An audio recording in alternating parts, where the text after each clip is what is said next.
Hello, everybody. Welcome back to another panel in our 2023 Summer Indie Book Blitz. And I said it right this time. I'm so happy. Uh, Only 2 whole days later, pretty much. Tonight, or this afternoon, I guess it depends on where you are, we are going to be chatting with some urban fantasy authors. We have brought Montrez back. It has been so long since we've had you on the channel, but it's so good to have you back, Montrez. And then we've got Roger Sandry, who I've known for a while and has finally released the debut novel that we have been waiting on for. I've been waiting literally years for this book to come out. And then Tom Mock is back. Tom joined us last night and read an excerpt from his Spiffbo novel. So good to have you all here. Why don't we go around, for those who don't know you, talk a little bit about who you are, what kind of urban fantasy you write. Like, some people write urban romance, some are fairy tale retellings, some are darker. So what kind of urban fantasy your books are about, and maybe about a book that you're known most for.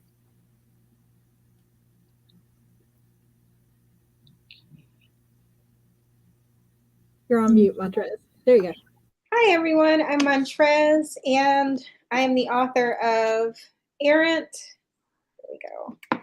And Knockout, and my upcoming release, Scarlet, is coming soon, and towards the end of the summer. If you love superheroes mixed with things like the supernatural, like the show Supernatural, and the originals, things like that, with found family, inspiration, morally gray characters, but a lot of hope and inspiration, definitely check me out to recharge your inner hero.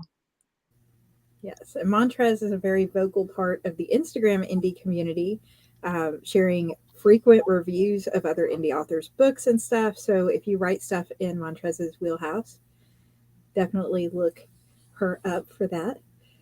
Roger, why don't you go next? You're the newest author in the list, I think. Congrats, by the way. Yeah, this was just released in early June. The Den of Stone is my dark urban fantasy debut novel, featuring the exploits of Courtney Mays, who ends up fighting gargoyles in the modern day. You know, it's a far cry from selling electronics, but it turns out exactly what she needed. But it's a dark tale. There's plenty of comedy in it too. Still, you have to balance things, even in a dark tale. I find, plenty of swords, sorcery, sass. She swears all the time. Dark, but it has a slight bit of comedy to it too. Oh yeah. So excited to have you. And speaking of gargoyles, Tom had gargoyles in the excerpt that you read for us last night. Sort of. I wouldn't go so far as to call them gargoyles, but I did have some kind of ghoulish creature that was actually a fledgling vampire. My debut novel is The Long Nights. It was a semifinalist last year in Spiffbo 8 with the Before We Go blog. I thought they did a great job in that competition and doing a really good one in this one too. It's great to see them give such thorough reviews for all the books that they read, because I think that's really at the heart of the Spiffbo competition, which is what makes it less of a competition and more of just a celebration of the indie scene, which is really heartwarming for me. And it's a great way to get introduced to a lot of new books and authors. Even if they don't get a finalist nod or a semi-finalist nod, there's a lot of really interesting stuff in there. And it sounds like there's a lot of really, really good books that have been entered this year. So I'm looking forward to seeing how all that shakes out. My book, The Long Nights, look like this. It's like Roger's novel, a dark urban fantasy with a lot of influence from noir, as well as psychological horror. It's about a young telepath, or psychic telepath. He has to use his abilities to search the mind of a vampire to find his missing victims before they wake to feed. And I'm based in North Carolina, and I have a short story collection that I should be putting out probably at the end of July or August, much of which is already available through Kindle Unlimited. Mm-hmm. Awesome. So we've got a nice variety of urban fantasy. I personally don't write a whole lot of urban fantasy. I only have one book that has an urban setting at all, and it's being destroyed because it's a post-apocalyptic grim dark. Do not come to that one looking for a happy ending. It will not have one. Grim dark.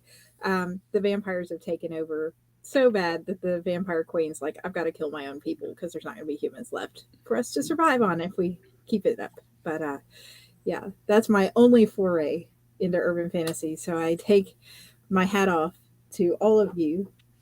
I was telling someone on an earlier panel, a featured interview with Andre Sago, that it's so hard, it seems like, to take everyday life and everyday worlds that we see all the time and make them magical in order to make them special for a fantasy book.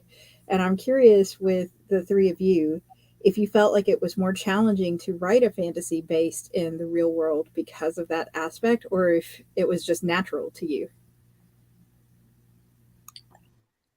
I think I'll speak on this because for me it's the total opposite.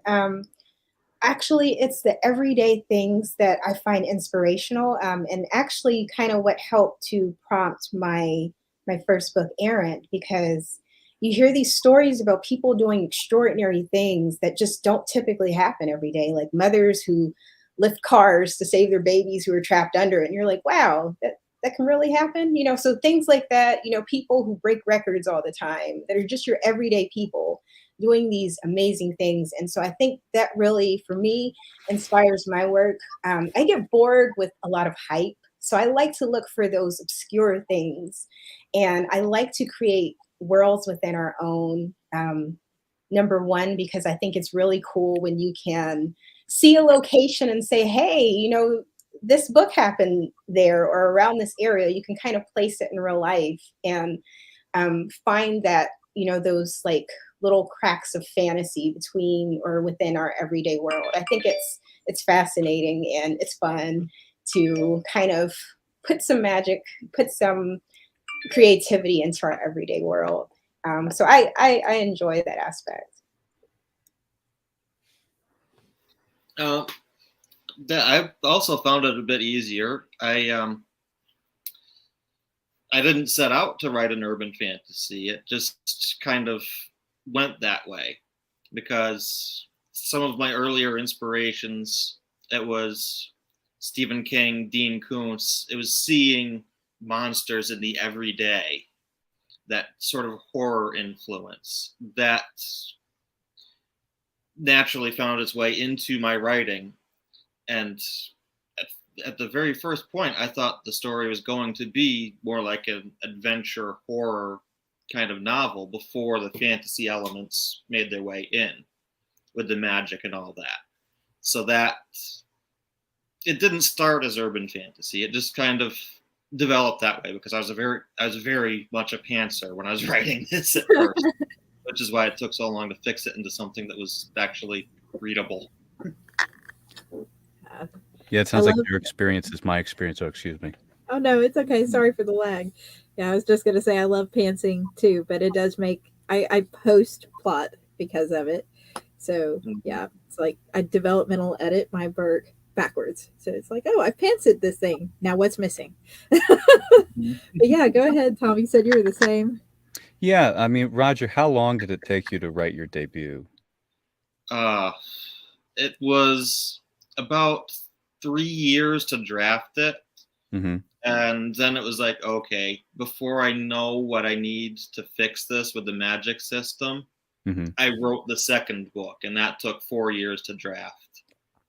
And then after that, I was doing the edits because I knew, okay, what is this doing? I needed to know what the magic system would do in the second book before I could revise it into the first. And I kind of developed into a plancer along the way. So I had an idea of the next stories in line while I was fixing the ones that were completely pantsed. And that has kind of been a help with the third book. I finished drafting that in under 3 years because I knew what the storyline was, but I still had the freedom to be able to write as the story went. You know, you just develop the story around the plot points. Mm-hmm. It's Katherine Tucker on Instagram. She calls it the headlight method. You're going on your journey. You know where you're going, but you can only really see as far as your headlights are showing you. So that's that best describes what my style has become. You know, it's but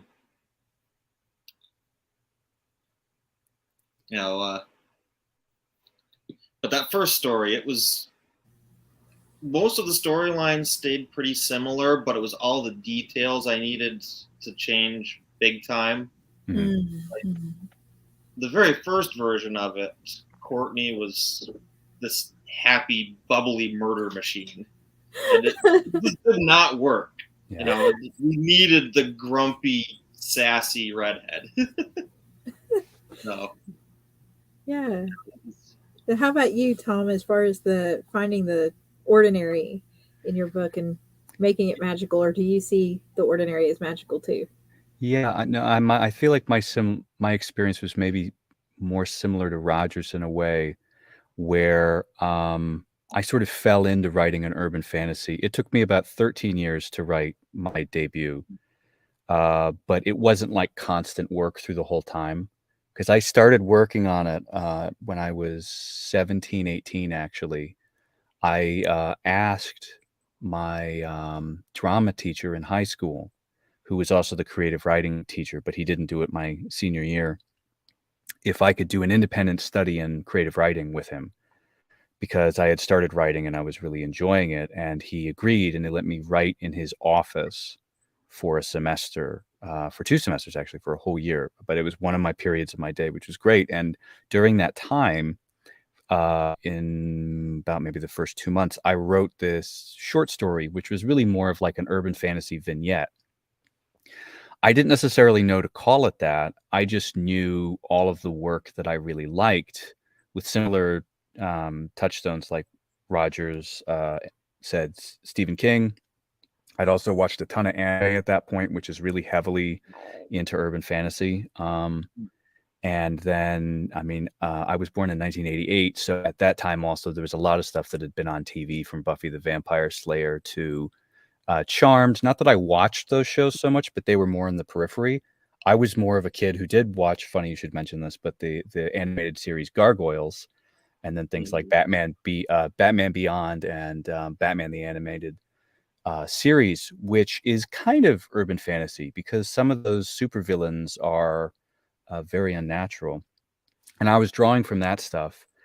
And so it seemed like the easiest thing for me to do was to write something that was set in the real world, but was shifted to something a little more miraculous. Because I've been working on my third book, much like Roger. I wrote my first book, and then I started working on my second book, and that sent me back into my first book, and I had to change things and go, okay, I think that's how I'm gonna have to do this. But my third book has been a departure for me because it's been a secondary world fantasy. And so I've just had to do way more work developing the setting. And in urban fantasy, you can cheat a little bit because there's a lot of things you don't have to tell people. And that was at least how I backed into doing it. I've since put more and more work into the world building to try to find more of the fantastical in the world and define different like organizations and power structures that create the tension outside of just sort of the detective stories gone wrong that has been what I've been working on.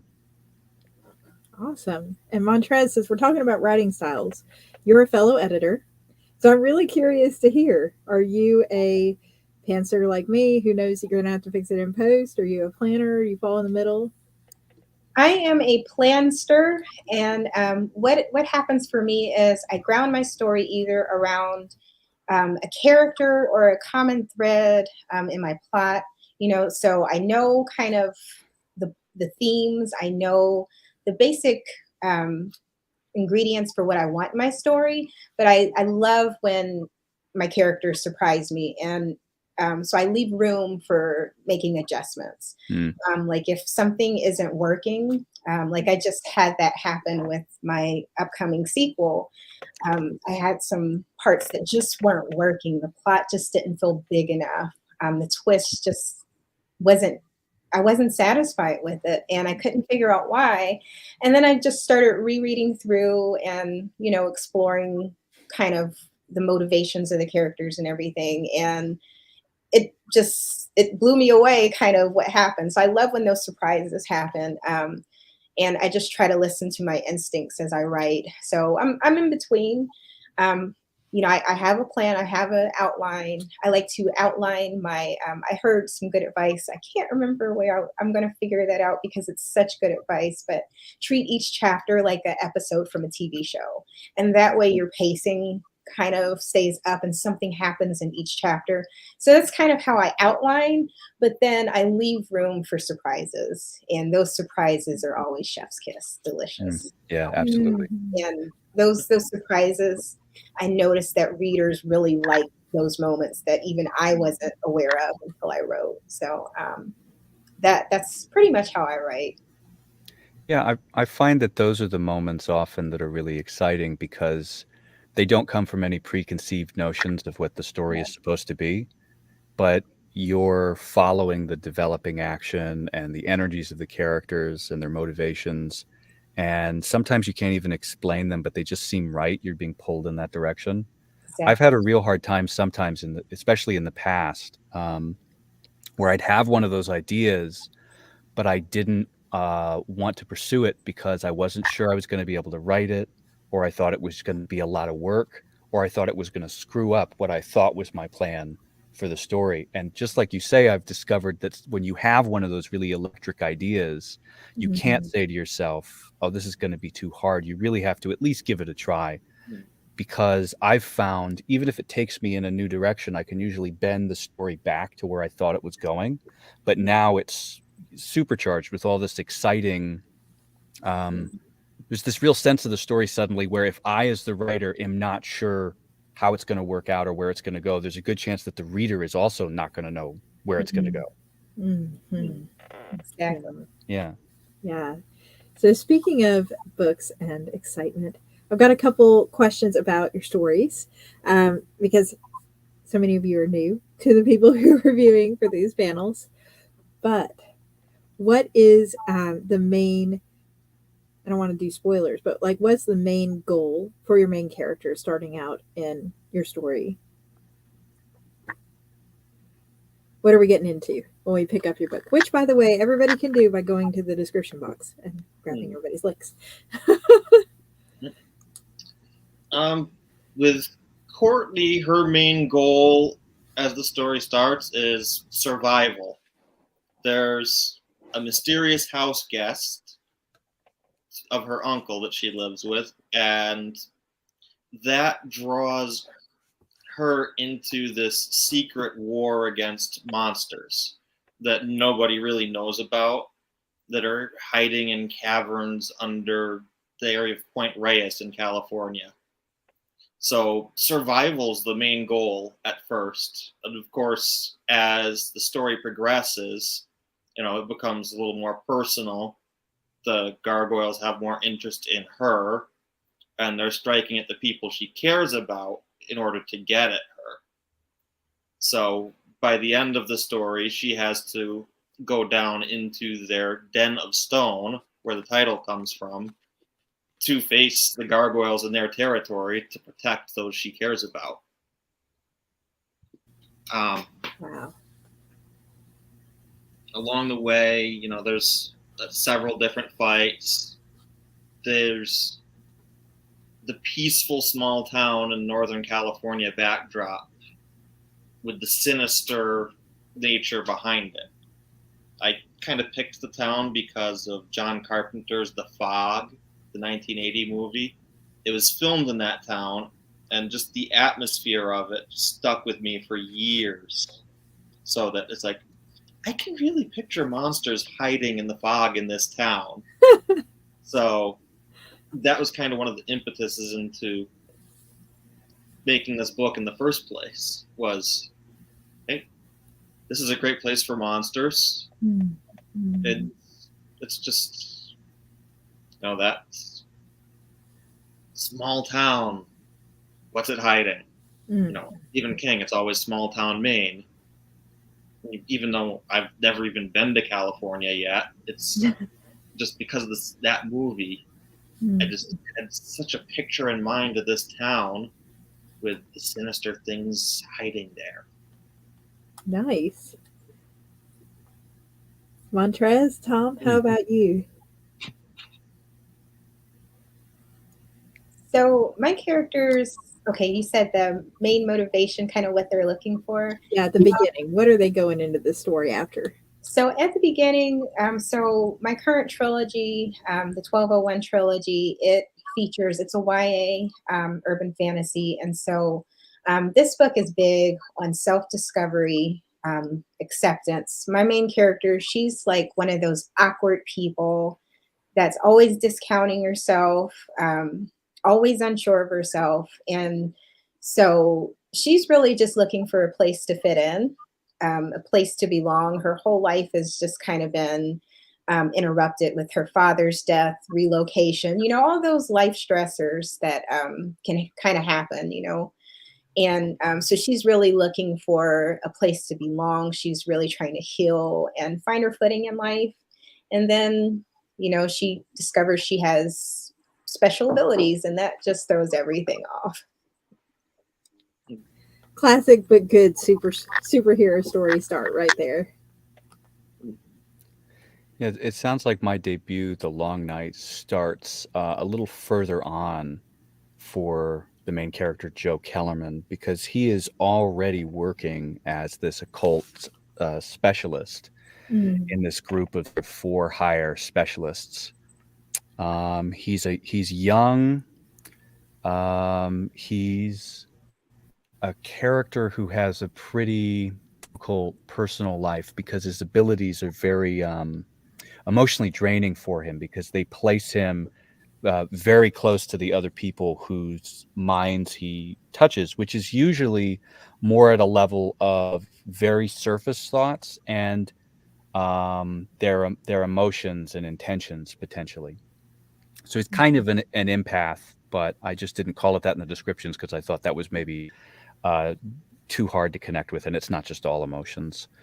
But at the very beginning of the story, I really liked the idea of the mundane in the fantastical. And so it starts with Joe reeling from a recent breakup where this woman that he's been in love with is leaving him. And as the story goes on, we find out more about what their history is together. But in the midst of his trying to figure out what he's going to do about his personal life, his night work starts up again. And his boss calls him and pulls him in to this hunt for the missing that have been left after a spate of ongoing killings that Marv, who's his boss and in charge of this little group of specialists, as well as some kind of occult authority, sort of a shadow FBI group that tries to keep an eye on these things, have slowly determined is not merely a normal serial killer, but some kind of supernatural force, in this case, a vampire. And so he ends up plunging headlong into this rather difficult search for the missing, which pulls him further and further away from reconciling with the woman he's loved, who he is trying to keep at a distance from all of his night work. And those two things remain in tension through the novel. Some good character-driven motivation there on Yeah. top of the plot. Yeah. That's really how I developed that story. I started with character and then pantsed my way through it in the first place. Except that I had an idea for what I wanted to do with the novel. There was one specific thing that I wanted to do with sort of the idea of the novel, and then I had to build this plot around it by following the character around and finding out what happened, and then rewriting what happened because I had just been following the character around through his mundane life, and a lot of boring stuff had happened and a lot of weird stuff had happened. I wrote a lot of drafts of the novel, but it finally came together for me. That's great. And like Montez, I've increasingly become sort of a plotter, but not entirely. Yeah, some flexibility amid chaos, amid the structured chaos. There we go. Yeah. No, you don't want to hem yourself in too much. You never know everything until you really start writing. That's so true. So we've been asking the other panels, and I'm going to pose this here. What brought you the indie route? And I know, Montrez, you've mentioned this in a past panel a little bit for us before, but we have had so many authors this panel in so many different places. Hannah yesterday and Andre today started traditional. They left traditional behind. They left the agent life behind. They came indie for creative control, for better marketing. In Andre's case, he said there's actually more marketing if you're indie that you're in control of than if you're traditional and things like that. So I'm curious with you guys, what brought you this route? So for me, it's definitely creative control. And I try to compare, like, there's no wrong route. But for me, like, traditional is kind of like, well, publishing is like finding a home for your book, right? And so traditional, they've already got the models structured, set, everything's there. You don't have to worry about building. You just pick a model, you get your customizations, you go, right? So to me, traditional publishing is kind of like that. But indie publishing, you get your hands dirty. You come up with, it's like building your own home. You create your model from scratch. You're invested in that entire process, from the creation of it, like the first inception of it, all the way to the finished products, all the way to the things that you want to push and market. It's just, there's endless possibilities when you have that full process that you're in control of. And I think the misconception about indie publishing is that you do have to do it all, which you don't. Indie publishing is literally, you are the publisher. You are the CEO, the CFO. And just because you're in control and you're in charge of that doesn't mean that you have to do it all. You can delegate it. And I think the beauty of being in today's time is that we have access to everything that traditional publishers have if you know where to look. And, just if you like an editing style or a book, look up their editors, see who edited their work. If you like the cover design, look up the artist who designed it. You have access to that. And then if you don't have the money, there's Kickstarters. There's just anything is possible with indie. And I love the entire process. I love books. I love just creating. And so that's why I chose indie. I didn't want permission from the mainstream telling me if my story was good enough. I didn't want to have to wait on their timeline to share my story. I wanted to be invested in the entire process. And for me, in the future, like if somebody says, hey, can we represent you or whatever, maybe. But for right now, I really love getting my hands proverbially dirty and just digging in there and just going all out. It's an adventure. Yeah, for me, I didn't even know indie publishing was a thing until I was on Instagram first posting my writing and came across Luke Courtney. And just a moment here. Yeah. I was saying before we went live that I met Roger through Luke. I met Charlotte Murphy, through which I met Montrez, or through whom I met Montrez, also through Luke. So yeah, thank you, Luke. Yeah, I read his Argent Blade. So good. Yes. Yeah, it was my eye opener to say, hey, these indie books, they could be better than traditional books too, because you've got the creative control. You're not held to, oh, we need to do this for word count purposes, or we need to change this particular thing for a bean counter in, like Waziristan or something. But it's like, it feels like with indie publishing, you have more options, more integrity of story, the creative control. And as I was hearing about the process of querying agents and all this, it's like, yeah, I don't want to do that. I just want to have the control of my book to do what the story needs.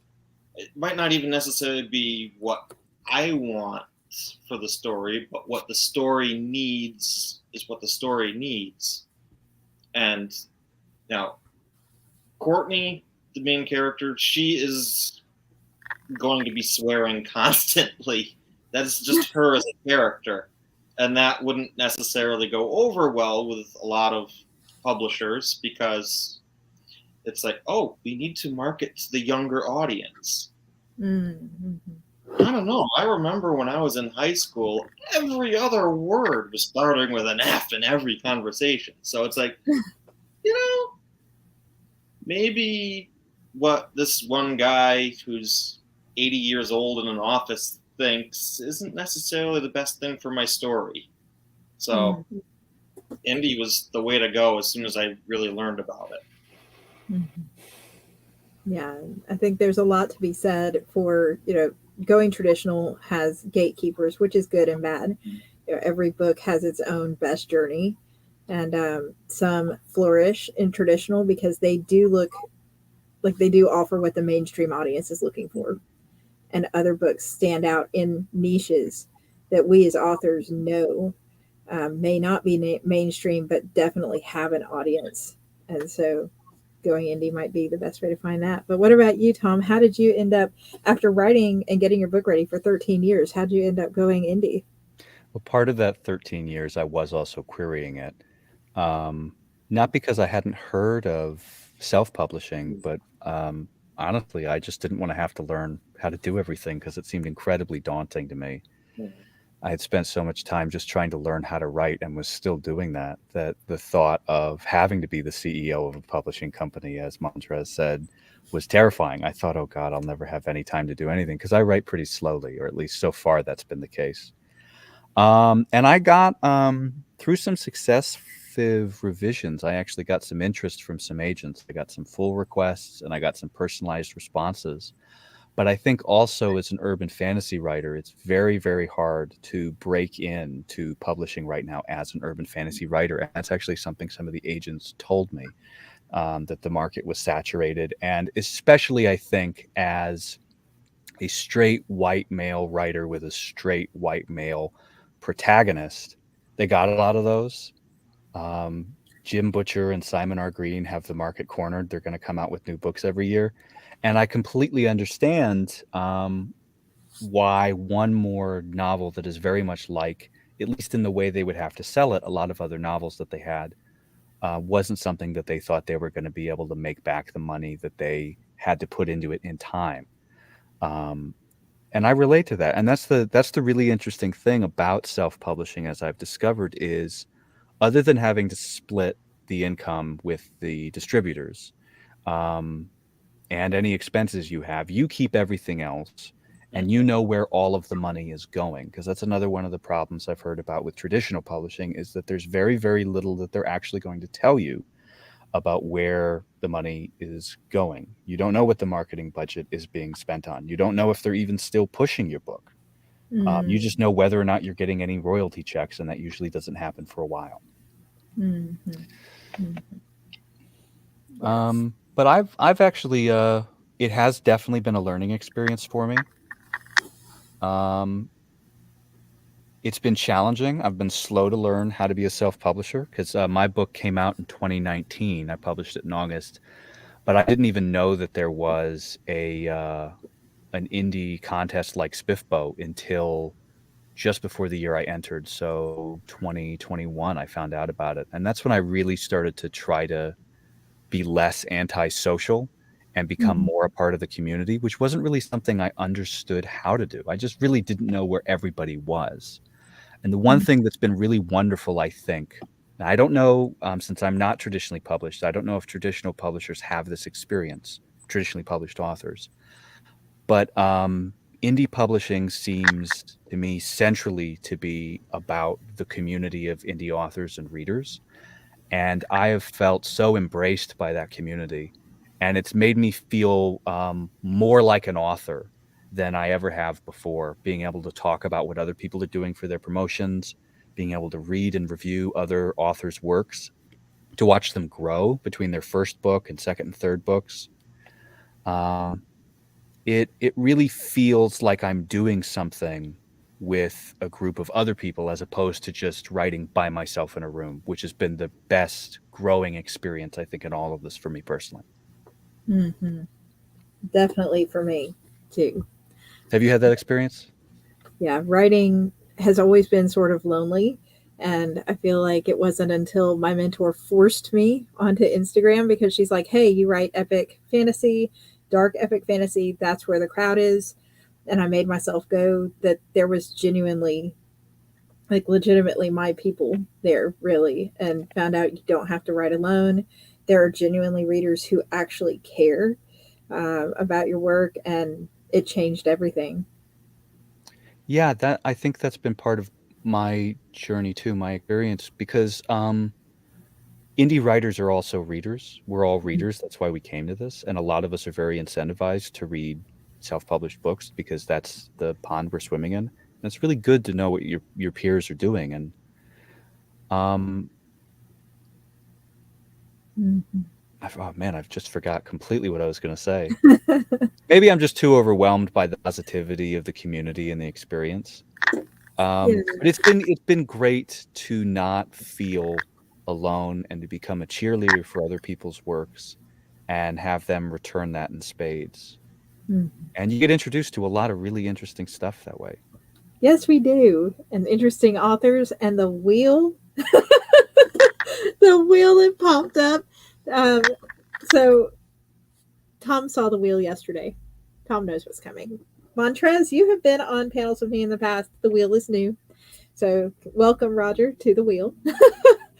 And Montrez as well. But the wheel, it has some pre-submitted questions about your main character, your antagonist, your world, and we're going to spin it. We've spun it every panel, and we are going to ask you one for fun question. Don't worry, it does not have to be spoilery. This is just to let us know a little bit about your characters and your world. So, shall we spin the wheel? Let's spin it. Mm. Here we go.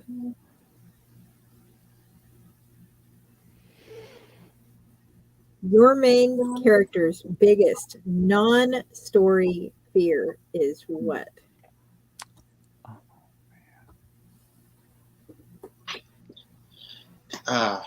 Courtney, she's not great at being social. She has big issues with crowds, which when she works in retail, that's very bad for her at like Black Friday. But thankfully, she's able to, at that time, focus on one customer at a time.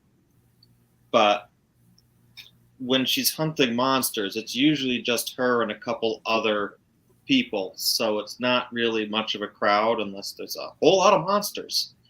That's okay because she can actually cut through those. She can't cut through the customers at work. That's illegal. No, it's How to not make friends and influence people, right there, written by Courtney. exactly. Yeah.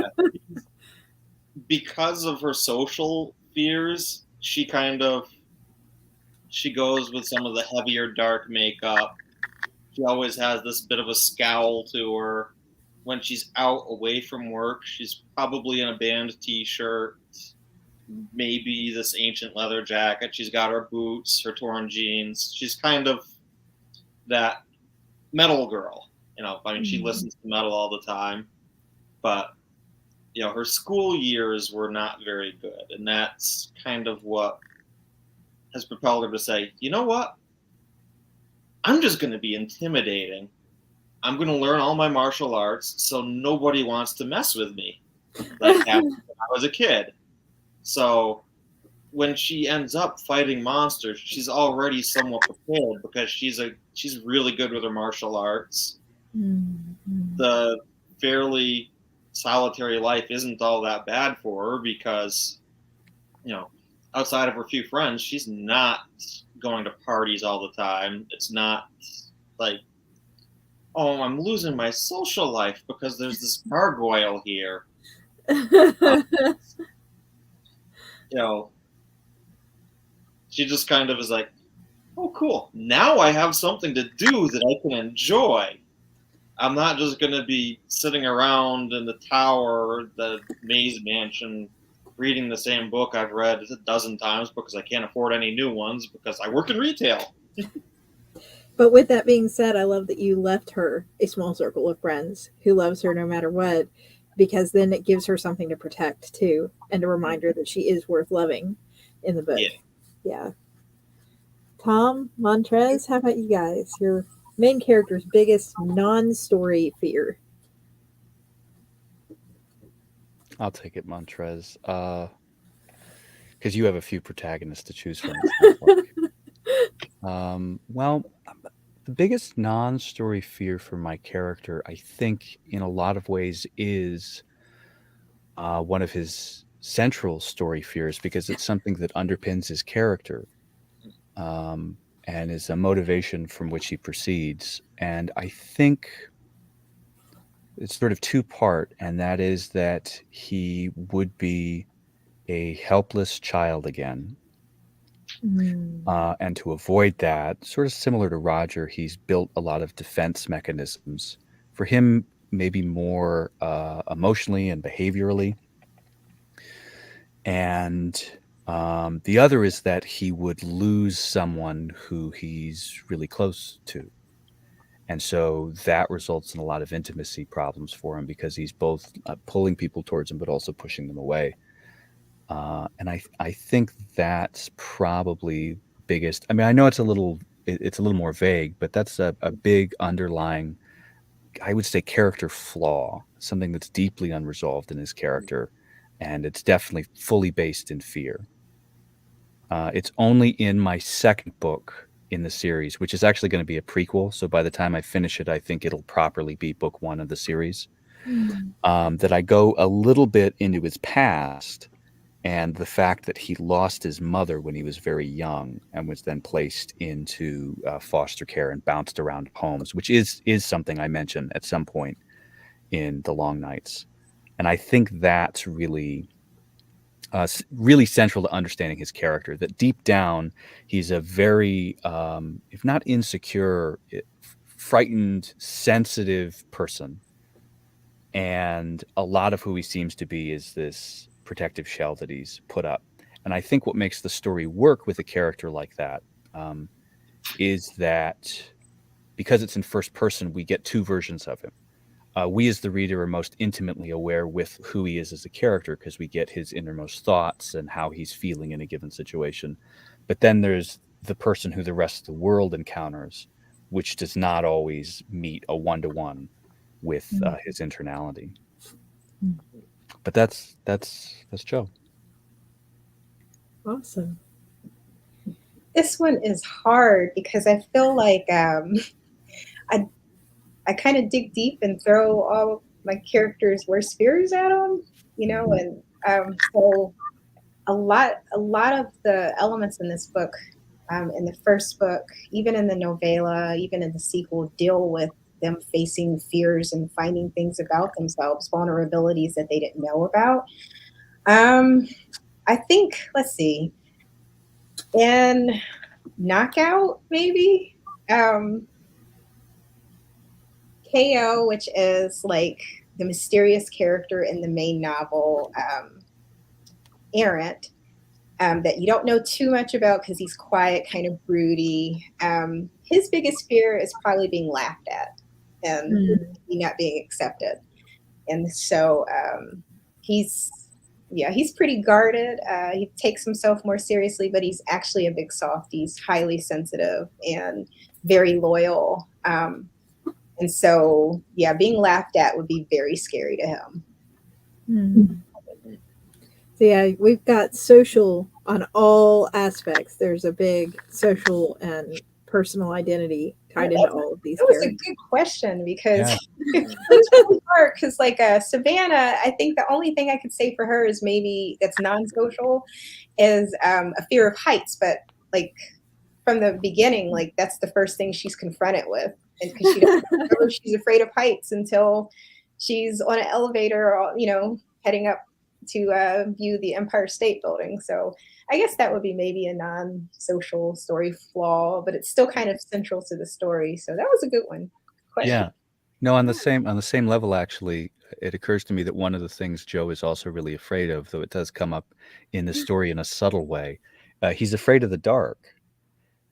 But It's I think that unfortunate has to do considering with his job. no, it is really, but it also makes a lot of sense, I think, and I think it's because he has this kind of anticipatory anxiety. So he's so afraid of the thing happening. Is as long as it has already started to happen, he doesn't have to be afraid of it starting to happen anymore. So as long as he can brace himself and then go into it, well, now he's in the dark, and now he just has to find his way through it. Yeah. And that brings me to another one of Courtney's fears she doesn't know about until the second book is flying. Oh, Because the second book is going to involve so much travel. She's okay. There's this cross-country road trip. She's cool with that. And then she sees the airplane she has to get on. And the other characters are seeing this girl who just tore through a horde of gargoyles, freaking out a bit over, there's an airplane. I'm not getting on that metal sausage with wings and flying across the Atlantic. No, that's not happening.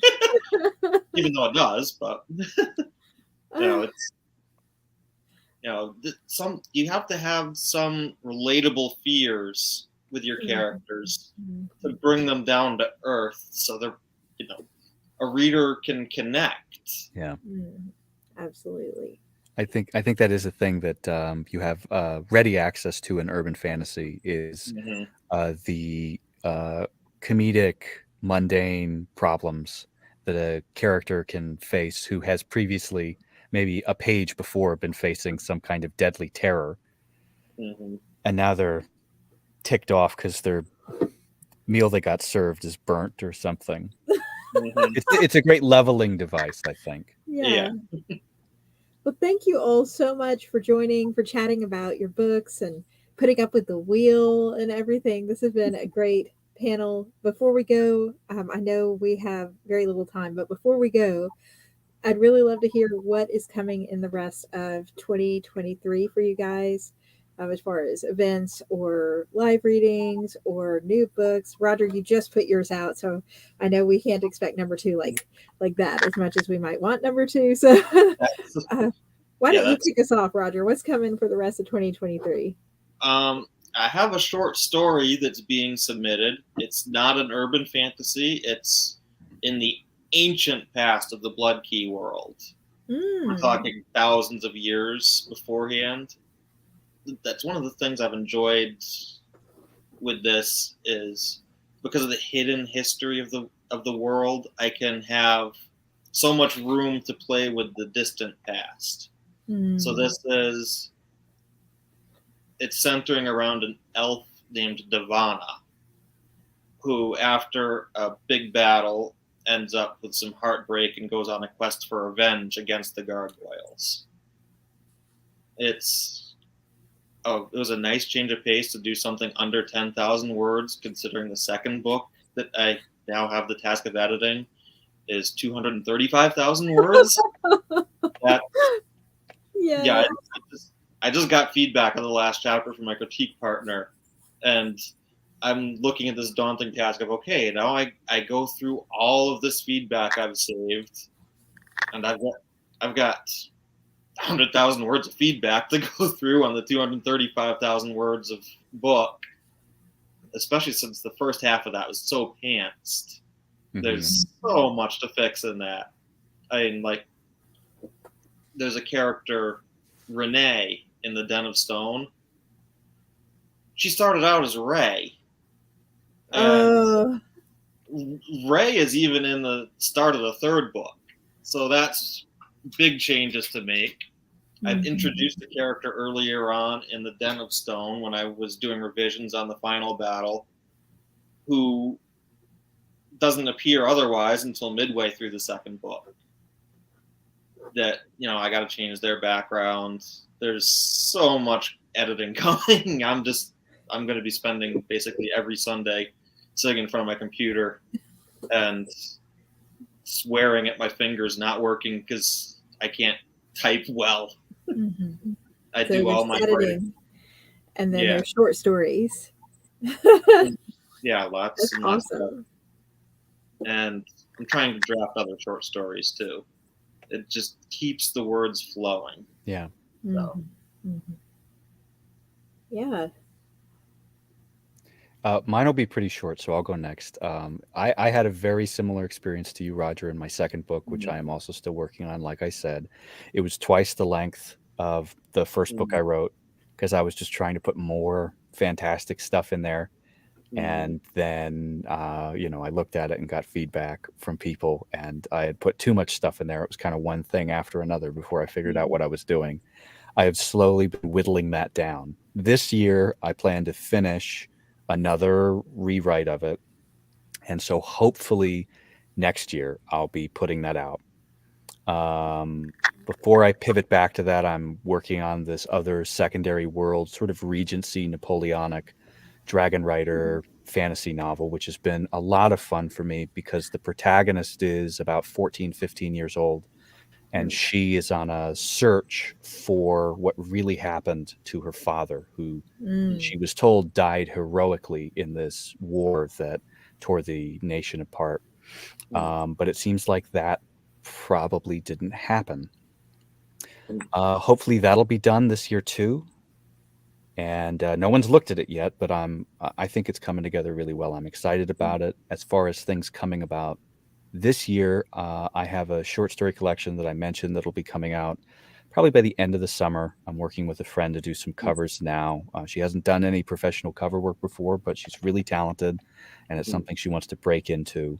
So be watching my social for me to push some of her work and announce what the cover of that work is going to be. And probably by, I think, the fall, I'll finish my audiobook of The Long Nights. I'm doing a reading. I'm in my closet now, which has been my little sound cave. It's been a really steep learning experience for me, but I think I've come a long way, and I'm excited about how it's turning out. And if you want a sample of that, you can check out the reading I did from yesterday with Katherine. Yeah, it's on the playlist. So if anybody's missed any of the panels so far, there were 6 today, 6 yesterday, 5 more tomorrow. You can just go on down to my channel and click on it. And busy. But that's it for me. Yeah. What about you, Montrez? So a lot has happened since the last time you came on. So I'm expanding my world. I have a whole universe. It's called the Elect Universe. The 1201 trilogy, which my books Aaron and Knockout and the upcoming sequel Scarlet are in. It's actually inspired kind of by like Marvel and DC and kind of how they do things. So this trilogy is only the beginning, but I'm working on wrapping up the trilogy for this year. So you'll get book 2 sometime by the end of this summer or early fall. We're currently doing that. So you'll see character art, some more character art coming up. I've been posting that like every Tuesday on Instagram. I'm also working on a couple of side projects that I haven't announced yet. So just know that if you like illustrated works, that is in the work. I'm doing more research and drafting with that. There are some short story projects coming up and some other things. Just follow my Instagram account, sign up for my newsletter to hear about those. And then also, what was the other thing? I'm expanding my blog and getting more into blogging. So I thought it would be cool to just instead of posting reviews here and there, to do it all in one central spot. Yeah. So if you like sci-fi, fantasy, and thriller reads, particularly for indie authors and writers of color, so diverse writers, definitely check out my novel Creature blog through my website, and you can also access it through Instagram. And I think I can announce this because they briefly announced it, but I am in partnership. I have joined the family for Concrete Comics, which is an indie Yes. and comic publisher, and they are amazing. He briefly name dropped me, which I was really excited about, but they did ask me to blog for them as well. So if you like pop culture, if you like obscure, finding out obscure recommendations, maybe shows, TV shows, movies, comics, things like that that haven't been mentioned, or just getting into the nerdy, fun pop culture things and getting what I like to call blur inspiration, black nerd inspiration. Come check me out.